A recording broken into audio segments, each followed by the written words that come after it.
So yeah, Chapter 8, Network Troubleshooting. So we're going to look at methodologies as well as some scenarios. So basically, documentation is a great tool for troubleshooting. So if you've got some free time or less hectic time maybe, checking or creating network documentation will certainly help when troubles do start to exist. And so knowing what's plugged into what and what does what and what versions of operating systems and all kinds of stuff like that, as well as config files and baseline performance, all of those things will help you later when you need to troubleshoot. And so again, when it comes to that information, things like what modules are plugged into which routers and all kinds of stuff like that. It's all good information. Addressing schemes, so logical diagrams, of course. And so, what static IP addresses do you have? What DHCP scopes do you have? All kinds of stuff like that. All good information and all going to help you if you need to fault find later. So topology diagrams, of course, keep track of the location, function, and status of devices on the network. And so physical and logical, as I said. So physical is where the devices are placed, what cable runs from where to where, and all kinds of stuff like that, what speeds they run at, all those kinds of things. While the logical is all about your addressing, how your network is organized. And so what subnets, what devices, what routers, what router interfaces, you name it, what links between campuses, the whole lot. Now, of course, a baseline is basically how does this network look when it's running well. And so it's used to establish a normal network or system performance. It requires collecting performance data from the ports and devices that are essential to operation. It allows the network administrator to determine the difference between abnormal behavior and proper network performance. Analysis after an initial baseline also tends to reveal hidden problems. The collected data can show the true nature of congestion or potential congestion in a network. So step one, how do we do it? We determine what types of data to collect. So, what variables, not that capturing too much data points can be overwhelming, but making analysis difficult. Start out simple and fine tune along the way. Identify the devices and ports of interest. So, where are your bottlenecks in your network and things like that. Manage those and things like that. And so a baseline duration, so how long should you be measuring this stuff? Different days of the week are going to have different performance needs, different hours of the day. All of these things are all sort of, come into the story. But you should try and make those measurements in normal behavior as opposed to something abnormal. So how do we measure the data? So you can actually do ping, trace routes, and telnets. The figure on the left lists some of the most common iOS show commands used for data collection. Manual data collection using show commands on individual network devices is very time-consuming and certainly not a scalable solution, and so should only be for smaller networks of mission-critical devices. Sophisticated network management software is typically used to baseline large and complex networks. So things like show version, show IP interface, get a lot of show interfaces, get a lot of statistics about that. Show IP route, all these things can all sort of record data. All right, so general troubleshooting procedures. And so using efficient troubleshooting techniques shortens overall troubleshooting time. There are three major stages of the troubleshooting process. So gathering the symptoms. So gather and document symptoms from the network end systems and users. Normally someone's told you that something's gone wrong. The network administrator determines which network components have been affected and how the functionality of the network has changed in comparison to the baseline. Symptoms may come from the network management system, console messages, or user complaints. Ask questions and investigate the issue in order to localize the problem to a smaller range of possibilities. So stage 2 is you isolate the problem, and so it's a process of eliminating variables until a single problem or set of related problems has been identified as the cause. Network administrator should examine the problems at the logical layer of the network so that the most likely cause can be detected. So stage 3 is implement corrective action. So once you know what the problem is, you can hopefully solve it. And so how do you solve it? Well, yeah, it depends on the situation, I suppose. And so basically you need to implement the solution and then test that it works and then document the problem. Now, of course, just because you've said, oh, this is the problem and I'll solve it this way, doesn't necessarily make it true. And so if you implement a solution and then you test that it works and it still doesn't work, well, you probably should undo your solution and then have another rethink. It's an iterative process where you go through and you look at the possibilities. And the severity of the problem should be weighed against the impact of the solution. So with the gathering of symptoms, it's important to gather facts and evidence that will allow you to progressively eliminate possible causes and eventually identify the root cause of the issue. And so you can get it from the trouble ticket, from users and systems affected by the problem, or to form a definition of the problem. You can determine the ownership. So if the problem is within the control of the organisation, move on to the next stage. If it's outside the boundary of the organisational control, contact the administrator of the external system. So, if it's internet connectivity and it's not on your site, you think it's outside, well, you're going to have to talk to your ISP or whoever your supplier is. So, of course, basically, all of these steps, you try and narrow the scope so you can sort of have a more accurately target the problem. And so to determine if the problem is at the core, distribution or access layers, at the identified layer, analyse the existing symptoms and try to determine which piece of equipment is most likely the cause. You can gather symptoms from suspect devices using a layered troubleshooting approach, gather hardware and software symptoms for the suspected devices. Is it hardware or software configuration problem? So you document the symptoms. If the problem cannot be solved using the documented symptoms, begin the isolating stage of the general troubleshooting process. Gather symptoms from devices using commands, tools, including ping, trace, route, telnet, show, debug, etc. Device logs and packet captures. So, questioning end users. In many cases, the problem is reported by an end user. The information may often be misleading or vague. This may require asking questions to the end user to better help determine what the problem is. Use effective questioning techniques when asking end users about the network problem they may be experiencing. The table to the left provides some guidelines and sample end user questions. And so basically, ask questions about what doesn't work. Are the things that do work and the things that do not work related, and so on and so forth. Has this thing that does not work ever worked? When was the problem first noticed? What has changed since the last time it did work? Can you reproduce the problem? When exactly does the problem occur? And so all of these are certainly good questions. So layered models for troubleshooting. So basically, if no solution is identified, the network administrator compares the characteristics of the problem to the logical layers of the network to isolate and solve the issue.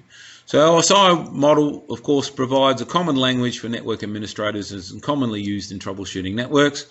Problems are typically described in terms of the OSI layer. So the model describes how information from a software application in one computer moves through the network to that software application in another computer.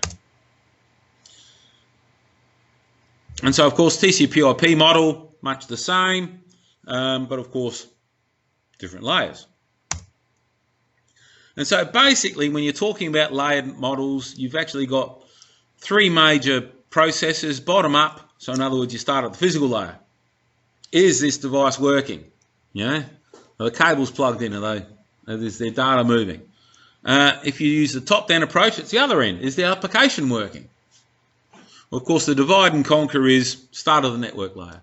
If I can ping, all right, well, the network layer is good. I'm going to have to move upwards. If I can't ping, well, it's either layer 3 is dead or layer 2 or layer 1. And so you sort of halve the problem, halve the possible layers. So I've got to admit, I'm probably more to divide and conquer, if you hadn't picked that up from what I was saying.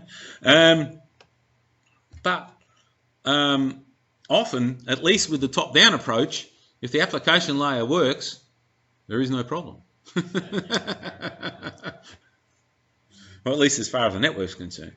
And so, yeah, I don't know. Working from the physical layer up, to me, just seems tedious. Yeah. So there are other troubleshooting methods. So there's the good old educated guess. So I suppose the guess is only as good as the education of the person who made the guess. And so if they've got previous experience in these things, well, you know, it might be a pretty damn good at guess. It might be a damn good at guess. Again, working and comparing working and not working situations, and of course there's also substituting devices and the like. So, and so selecting your method. So to quickly resolve networking problems, take the time to select the most effective networking troubleshooting method.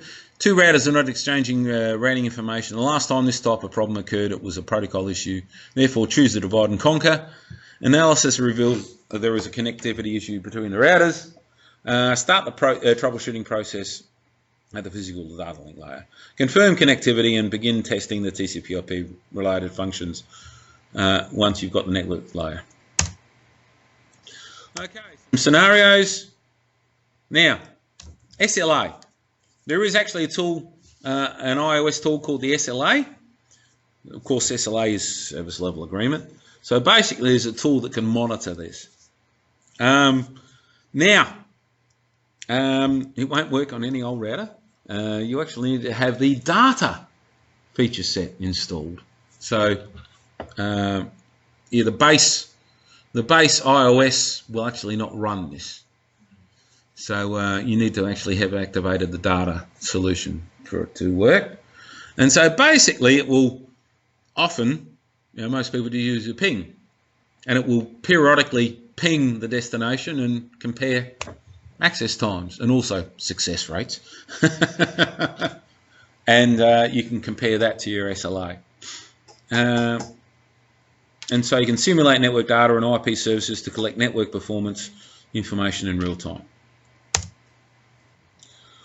So instead of doing the ping manually, a network engineer can do the IP SLA ICMP echo operation to test the availability of network devices. And so it provides the following measurements: availability, so it worked or it didn't. Of course, there's response times will sort of give you a performance issue. And of course, network operation is, does it work? And so you can also do show IP SLA application. This privileged exec mode command verifies that the desired SLA operation is supported on the source device. The output in the figure confirms that R1 is capable of supporting IP SLA. However, there are no sessions configured. And so, yeah. And so to create the IP SLA operation, you can enter an IP SLA configuration mode.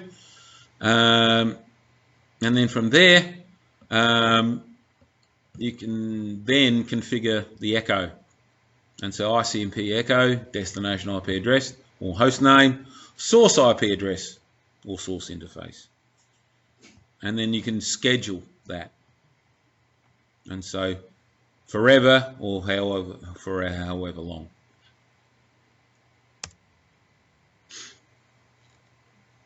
And so to help understand how to configure a simple IP SLA, refer to the figure and configuration commands on the left.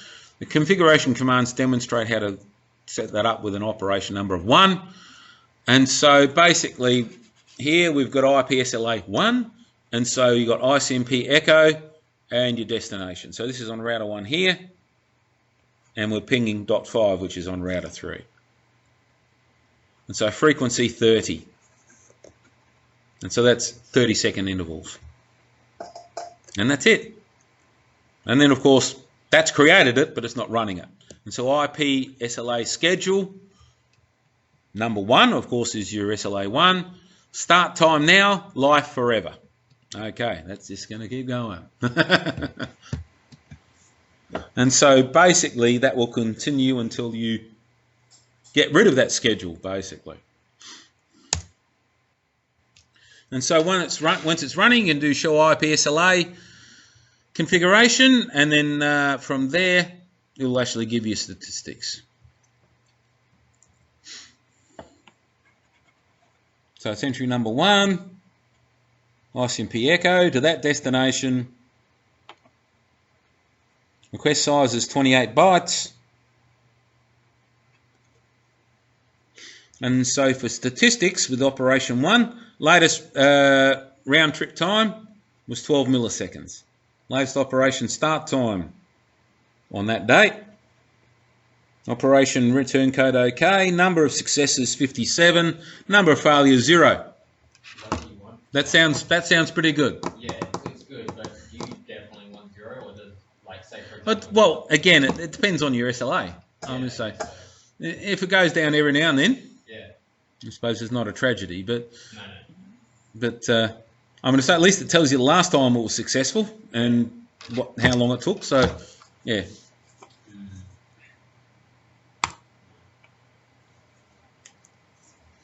Okay, so other software troubleshooting tools. So you've got network management system tools, and so this graphical tools can be used to investigate and correct network problems. So again, you need your knowledge bases there. When vendor-based knowledge bases are combined with internet search engines, a network administrator has access to a vast pool of experience-based information. And then, of course, there's baselining tools. Many tools for automating the network documentation and baselining processes are available. So SolarWinds Network Performance Monitor is an example. So protocol analyzers, of course, the most common thing we think of is Wireshark because, hey, it's free. And so you can investigate packet content while the content is flowing through the network. A protocol analyzer decodes the various protocol layers in a recorded frame and presents it in an easy-to-use format. The figure to the left shows a screen capture of a Wireshark protocol analyzer. Most protocol analyzers can filter traffic that meets certain criteria, and so protocol analyzers are very helpful in troubleshooting network performance problems. So we've all played with Wireshark, I assume. It is a groovy tool and certainly worth the money. Hardware troubleshooting tools. So again, I suppose we're talking about physical layer problems here. And so digital multimedias are useful for measuring electrical values, voltage, current, resistance. Gee, things are bad if you're looking at that. But anyway, while cable testers and cable analyzers, which can actually be all on the one device, will actually give you more specific information that are network related. So you can detect broken wires, crossover wiring, shorted connectors, improperly paired connections, and so on. And you can actually do TDR, time domain reflectometers, and so they'll actually tell you the length of the cable, or if there's a break, where the break in the cable is. And so, of course, with Cat 5, 6, 7, whatever it might be, you do a TDR, it actually does it over the 4 circuits. And so if all 4 circuits are the same length, it's probably all the way through. So one of them is a lot shorter, there's a problem there. So, yeah, very handy. And of course, some of them are also protocol analyzers as well, so you can plug it in the network and it'll actually tell you what's going on. It's less useful these days in switch networks though, because you don't see all the traffic now. But anyway, I suppose you could use a span port. So portable network analyzers are used for troubleshooting switch networks and VLANs. By plugging a network analyzer in anywhere on the network, a network engineer can see the switch port to which the device is connected. They can also see the average and peak utilization as well as the VLAN configuration. And so basically a network analysis module is device or software. It provides an embedded browser-based interface that generates reports on the traffic that consumes critical network resources, can capture and decode packets and track response times to pinpoint an application problem to a particular network or server. Now, of course, syslog, again, I was talking about that before, so in the previous chapter. And so, as I said, syslog is where it just tracks all your messages. Now, when you do syslog, you can actually you can actually keep track to a level. And so basically there's 8 levels from 0 through to 7. The lower the number, the more critical this problem is. Now, debugging level. I think that's the only one that's supported in Packet Tracer. But in real life, you wouldn't want to be on a live network that's, all go. You wouldn't want to be syslogging to level 7. That's just way too many messages. Normally, you'd be looking at 4 or 5 or somewhere thereabouts. So notifications or warnings, basically. But yeah, certainly a good solution, and not a very. I'm going to say you got the Kiwi syslog server. It's again the perfect price. It's free, and so it is a good solution. So again, physical layer troubleshooting. It's the only layer with physical tangible properties such as wires, cards, and antennas. Issues on the network often present as performance problems. Because the upper layers, the OSI model, depend on the physical layer to function, a network administrator must have the ability to effectively isolate and correct problems at this layer. So common systems of network problems at the physical layer include performance lower than baseline, loss of connectivity, network bottlenecks or congestion, high CPU utilization, or console error messages.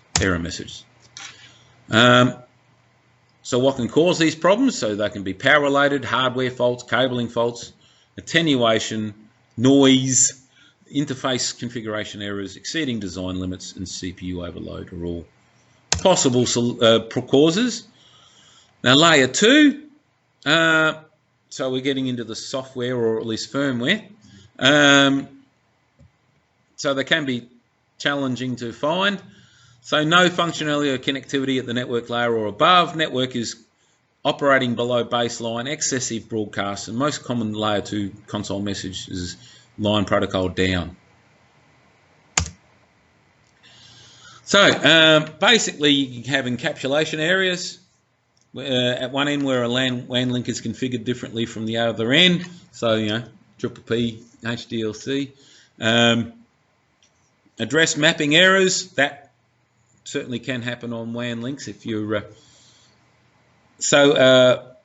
often when we do our static routes, we do exit interface. But if you do exit interface on a multi-access network, be it broadcast or non-broadcast, that can be a problem because the router doesn't know the address of the next device. So frame relay, Ethernet, you need a MAC address. So you need to actually be able to address that. And so you'll actually have encapsulation failed errors for that, but it's actually a layer 3 problem. But it's just that layer 2 doesn't know what the hell to do. So framing errors when the frame does not end with an 8-bit byte boundary. Spanning tree protocol, of course, if you've misconfigured it, can have problems. Network layer. So again, you've got general network issues, connectivity issues, routing table issues, neighbor issues. So basically, you've got to check the routing table and the topology databases for that. ACLs, again, layer 3, layer 4. And so basically, you might have logical errors in that. It's a bit like programming, isn't it?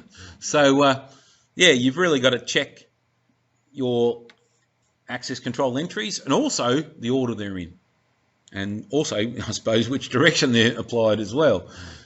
These are all things that can happen, and you've got to remember that implied deny any or deny any.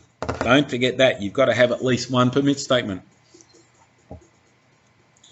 So NAT can cause problems as well, and so of course some protocols just do not like that. So, and so again, you might have a misconfigured ACL in that, hosts that should be in the approved list aren't. Of course, you can also have other issues like DHCP, BootP, DNS, SNMP, and tunneling. Application layer troubleshooting, and so basically, the application layer problems prevent services from being provided to application programs. A problem at the application layer can result in unreachable or unusable resources when the physical data link, network and transport layers are all working fine. So, troubleshooting end-to-end connectivity. So, of course, basically by employing a structured approach to the troubleshooting process, an administrator can reduce the time it takes to diagnose and solve a problem.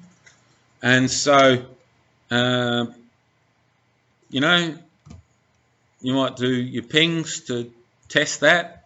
If it fails, then you might maybe look at doing a trace route to see roughly where the failure is. Of course,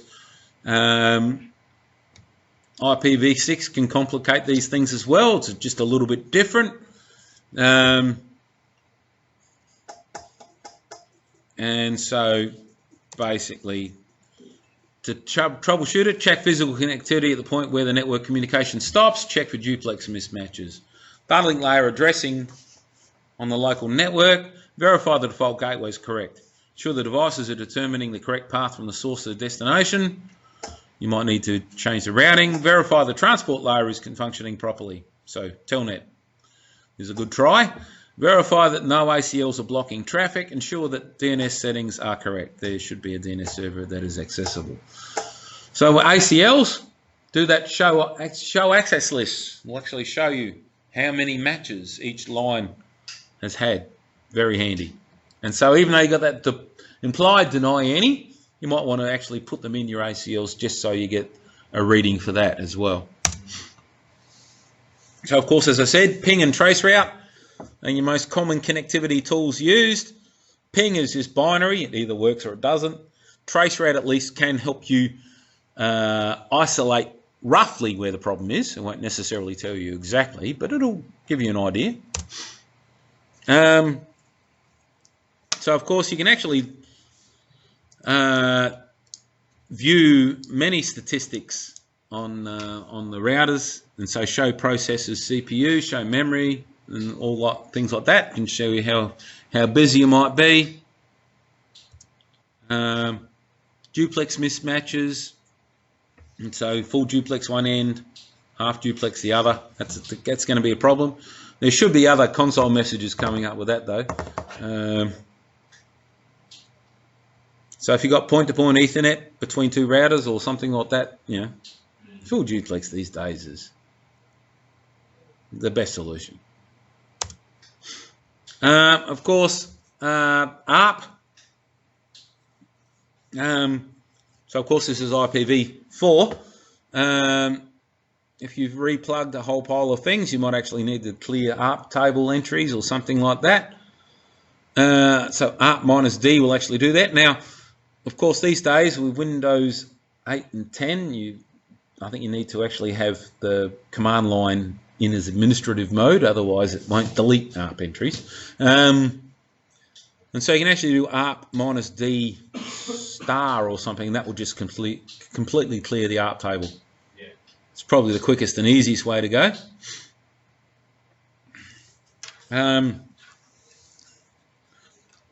So of course, ARP, you can actually do show ARP on a router. That will show you that. Of course, IPv6, there is no ARP. So it's show IPv6 neighbours is the equivalent there. Default gateway. We've still got people not understanding that in some of the prac tests. But anyway. Yeah.